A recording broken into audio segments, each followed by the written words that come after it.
Next part है हमारे पास carbocation की स्टेबिलिटी को एक्सप्लेन करने के लिए रेजोनेंस इफेक्ट। रेजोनेंस इफेक्ट से हम लोग कैसे बात करेंगे कि कार्बोकेटाइन कब स्टेबल होगा। तो बोलते हैं हम कि carbocation in which the positive charged carbon atom is attached to the double bond और अ बेंजीन रिंग। जब पॉजिटिव चार्ज कोई केमिकल पॉजिटिव चार्ज कोई कार्बन है, वो अगर आप लोगों का डबल बॉन्ड के साथ या किसी बेंजीन रिंग के साथ अटैच रहेगा तो समझ लेना वो स्टेबलाइज हो जाएगा बाय द रेजोनेंस।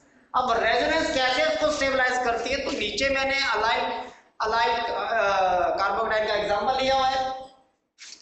इस एग्जांपल में हम लोग क्या देख रहे हैं कि यहाँ पे डबल बॉन्ड आ रहा है, ठीक है, यहाँ पे ये हमारे पास डबल बॉन्ड आ रहा है, डबल बॉन्ड को हमने स्विच कर दिया आगे। अब आगे हमारे पास ये क्या कर रहा है, ये आगे चला गया और ये वाली स्पीसीज क्या हो गई, फिर से कार्बोकेटाइन। तो इसने अपना क्या शो किया, यहाँ पे अपनी रेजोनेंस दिखाई। तो जितनी ज्यादा ये रेजोनेटिंग स्ट्रक्चर्स ड्रॉ करेगा, अपनी बनाएगा, उतना ज्यादा वो स्टेबल होगा। तो पॉजिटिव चार्ज ये जो कार्बोकेटाइन है उसको स्टेबलाइज करने के लिए दो चीजों की रिक्वायरमेंट होती है, या तो डबल बॉन्ड चाहिए या क्या चाहिए, बेंजीन रिंग चाहिए। अब बेंजीन रिंग का भी मैं एक एग्जांपल यहाँ पे कंसीडर कर लेता हूँ, ठीक है। मान लो मेरे पास ये एग्जांपल मैं ले रहा हूं, यहाँ पे इस बेंजीन रिंग के ऊपर मैंने लगा दिया CH2 पॉजिटिव। क्या लगा दिया, CH2 पॉजिटिव। अब क्या करते हैं, ठीक है, अब इसको हम आगे रेजोनेटिंग स्ट्रक्चर इसकी ड्रॉ कर लेते हैं, ठीक है।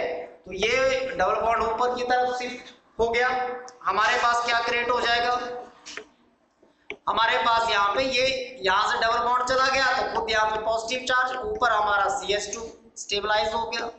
आगे अब इसकी हम जो है इस चार्ज को रोटेट कर लेंगे इस रिंग के अंदर, CH2।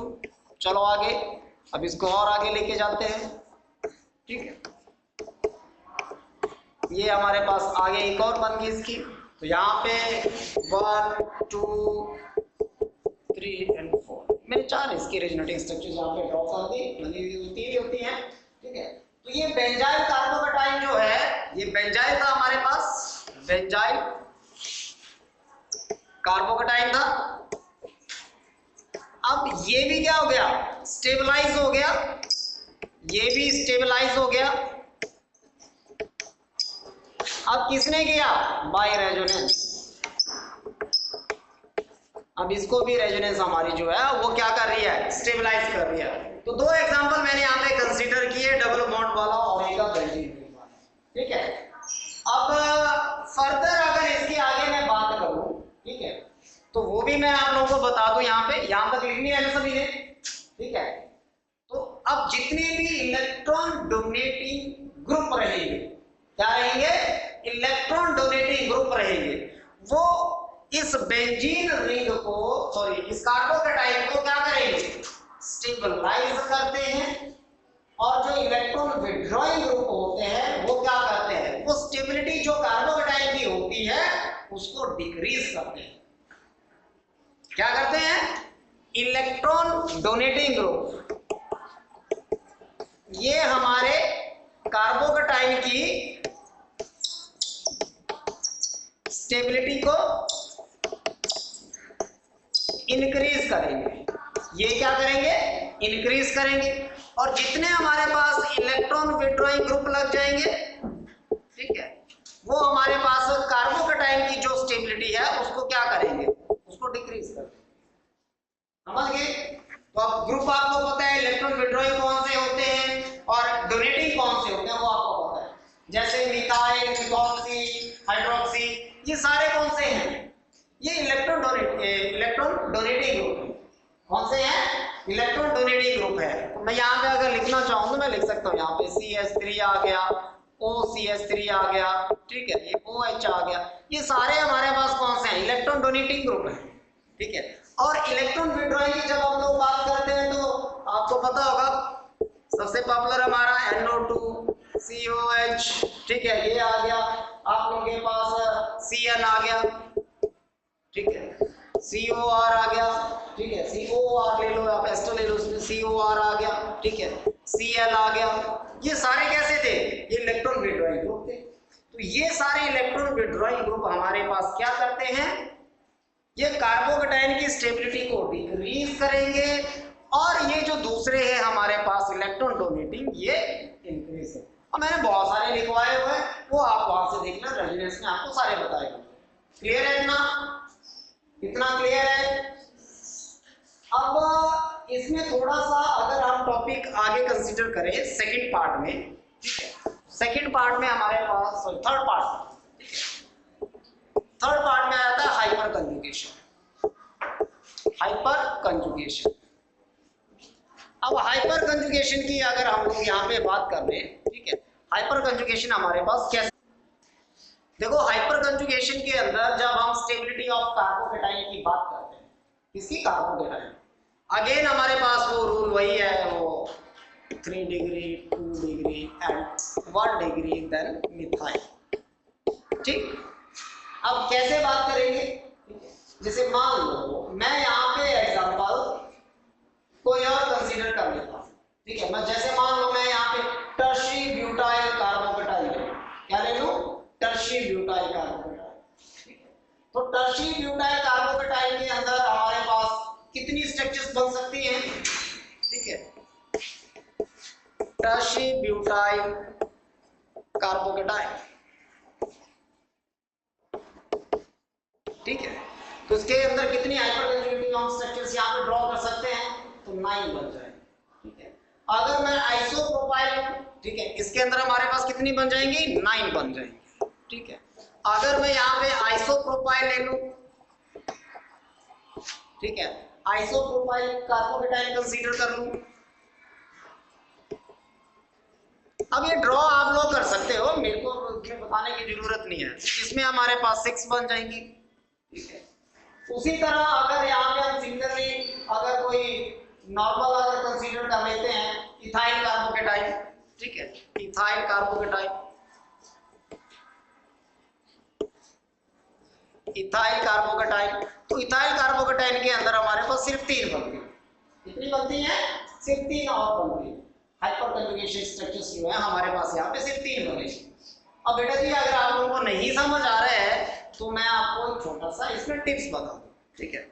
देखो ये हमारे पास CH3 थराइस C पॉजिटिव कितना डिग्री बना, 3 डिग्री, इसकी कितनी बनी, 9 हाइपर कंजुगेशन, ठीक है। अब आपने पीछे किया हुआ हाइपर कंजुगेशन आपको सब पता है यहाँ, ठीक है। अगर मैं यहाँ पे 2 डिग्री वाला लेता हूँ CH3 ट्वाइस CH पॉजिटिव, तो इसकी कितनी बनेगी, इसकी हमारे पास 6 बनेगी, ठीक है। दूसरा अगर मैं यहाँ पे लेता हूँ, ठीक है, CH3 CH2 पॉजिटिव, इसकी कितनी बनेगी, 3 बनेगी, और भाई ये तो अकेला ही है, ठीक है। ऐसे आप लोग इनके बारे में बात करते हो, ये आप लोगों के पास स्टेबिलिटी का एक ऑर्डर आ जाता है। क्लियर, क्लियर है, ठीक है, सिंपल है। अब इनको अगर आप ओपन करके चेक करना चाहते हो ना, तो आप लोग इनको ऐसे देख सकते हो, ऐसे देख सकते हो, ऐसे देख सकते हो, ठीक है। सॉरी यहाँ पे मुझे कार्बन लेना था, ठीक है, ठीक है, ये भी कार्बन, ये भी कार्बन,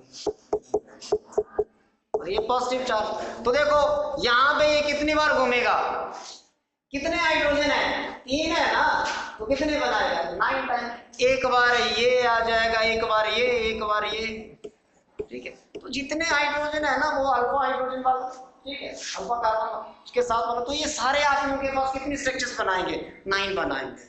उसी तरह मैं अगर दूसरा लेता हूँ, ठीक है, ये वाला कंसीडर करता हूँ, तो यहाँ पे हमारे पास 6 बनेगी। अगर मैं ये वाला कंसीडर करता हूँ तो 3 बनेगी। क्लियर है, सिंपल है, यहाँ पे ज्यादा लॉजिक लगाने की जरूरत है। हाइपर कम्युनिकेशन सबसे सिंपल होती है, ठीक है, सबसे सिंपल होती है। क्लियर है, यहाँ पे कोई डाउट नहीं होना चाहिए इसके अंदर, ठीक है। नहीं पता चले तो पिछले हमारे लेक्चर के अंदर वो आप लोगों ने किया होगा हाइपर कम्युनिकेशन, एक बार उसको चेक कर लेना, ठीक है, उसको एक बार चेक आउट कर लेना, तो वहां पे आप लोगों को समझ आ जाएगा कि ये आप लोगों के पास कैसे। अच्छा एक छोटा सा मैं यहाँ पे आपको एक ऑर्डर में लिखवा देता हूँ जो मोस्ट प्रोबेबली हमारे पास यूज होता है, कि बहुत सारे कार्बोकेटाइन का एक डिक्रीजिंग ऑर्डर में आप लोगों को स्टेबिलिटी बता देगा, ठीक है, डिक्रीजिंग ऑर्डर में कार्बोकेटाइन की स्टेबिलिटी, कार्बोकेटाइन की स्टेबिलिटी, ठीक है। इस ऑर्डर को अब समझ लेना। देखो बेटा यहाँ पे मैंने कुछ आप लोगों को एक अलग से ऑर्डर दिया हुआ है, ठीक है, जो आप लोगों की स्टेबिलिटी ऑफ कार्बोकेटाइन को डिसाइड कर रहा है। इस ऑर्डर को एक बार जरा ध्यान से गो थ्रू हो जाओ, समझ आ जाएगा। जो अभी आप लोगों ने पढ़ा है वो इसके ऊपर अप्लाई करो, कौन कहाँ पे किस पोजीशन पे आया और क्यों आया, वो सारा लॉजिक आप लोगों के पास, ठीक है। ये एक ऑर्डर मैंने दे दिया, ये कंपेटिटिव पॉइंट ऑफ व्यू से बहुत इंपॉर्टेंट होता है कि कब जाके कार्बोकेटाइन की स्टेबिलिटी जो है हमारे पास डिसाइड की जाए। क्लियर? अब एक छोटा सा इसके अंदर टॉपिक हमारे पास बच जाता है रिएक्टिविटी, ठीक है। अगर हम इसमें रिएक्टिविटी की बात करें तो रिएक्टिविटी की बात आप लोगों को पता चल जाएगा, ठीक है। रिएक्टिविटी की कैसे बात करते हैं, इतना तो सभी को क्लियर है कि कार्बोकेटाइन एक हाईली रिएक्टिव केमिकल स्पीसीज थी, जहां पे कार्बन जो है पॉजिटिव चार्ज कैरी करता था, आउटर मोस्ट शेल के अंदर 6 इलेक्ट्रॉन आते थे, ठीक है। और इसकी एक बहुत स्ट्रॉन्ग टेंडेंसी रहती थी टू कंप्लीट द ऑक्टेट। इसकी क्या रहती थी? Strong tendency to complete the octet, ठीक है,